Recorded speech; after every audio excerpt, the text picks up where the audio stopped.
short story Eleonora by Edgar Allan Poe.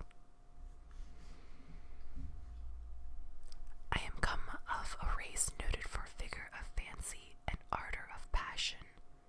Men have called me mad, but the question is not yet settled, whether madness is or is not the loftiest intelligence, whether much that is glorious, whether all that is profound, does not spring from disease of thoughts, from moods of mind exalted at the expense of general intellect.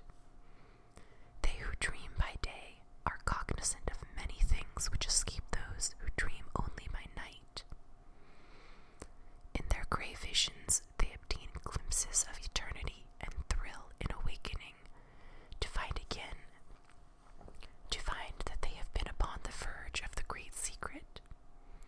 In snatches they learn something of the wisdom which is of good, and more of the mere knowledge which is of evil. They penetrate, however, rudderless or compassless, into the vast ocean of the light ineffable, and again, like the adventures of the Nubian geographer, agressi sunt mare tenebrarum, quid in eo esset exploratori. We will say then that I am mad. I grant at least that there are two distinct conditions of my mental existence.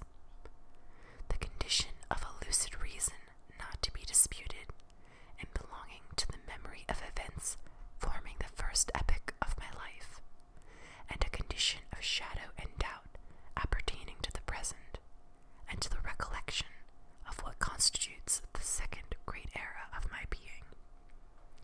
Therefore, what I shall tell of the earlier period, believe, and to what I may relate of the later time, give only such credit as may seem due, or doubt it altogether, or, if doubt it ye cannot, then play unto its riddle the Oedipus.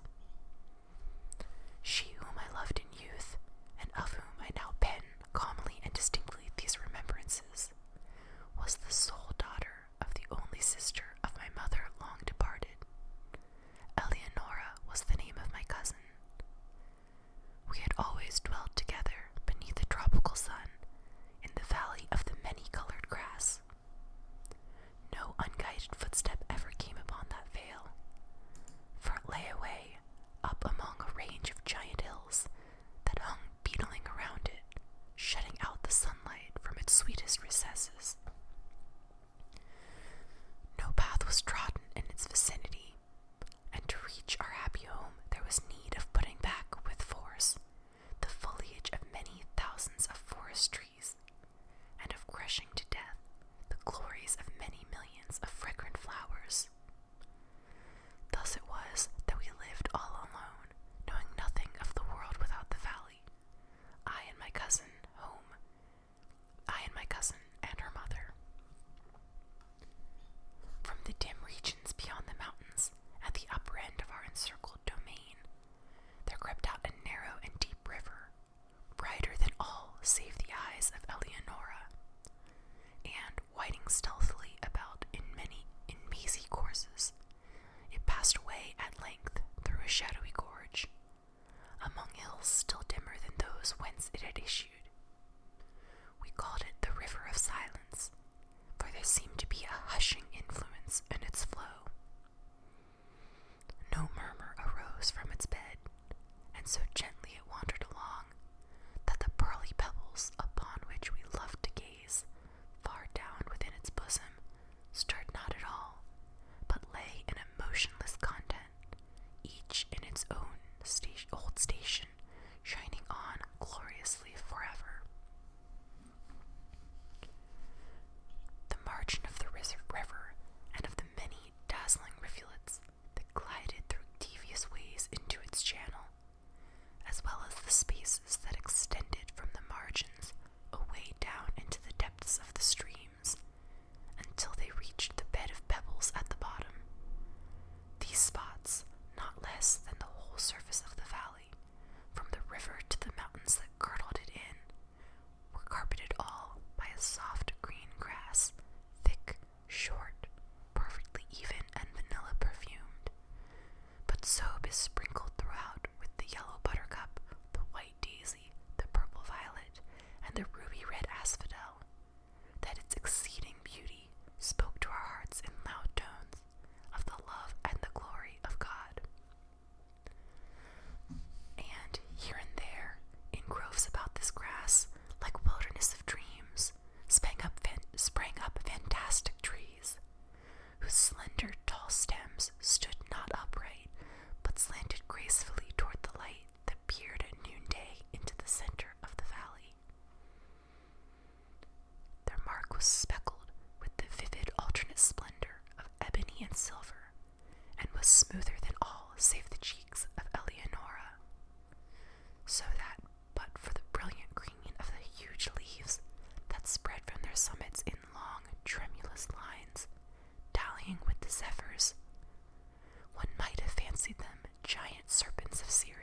edges rested upon the tops of the mountains, turning all their dimness into magnificence, and shutting us up, as if forever, within a magic prison house of grandeur and of glory. The loveliness of Eleonora was that of the seraphim, but she was a maiden artless and innocent, as the brief life she had led among the flowers. No guile disguised the fervor of love which animated her heart, and she examined with me its inmost recesses, as we walked together in the valley of the many-colored grass, and discoursed of the mighty changes which had lately taken place therein. At length, having spoken one day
Lastly, the voluminous cloud uprose, and, abandoning the tops of the mountains to the dimness of old, fell back into the regions of Hesper, and took away all its manifold golden and gorgeous glories from the valley of the many-colored grass.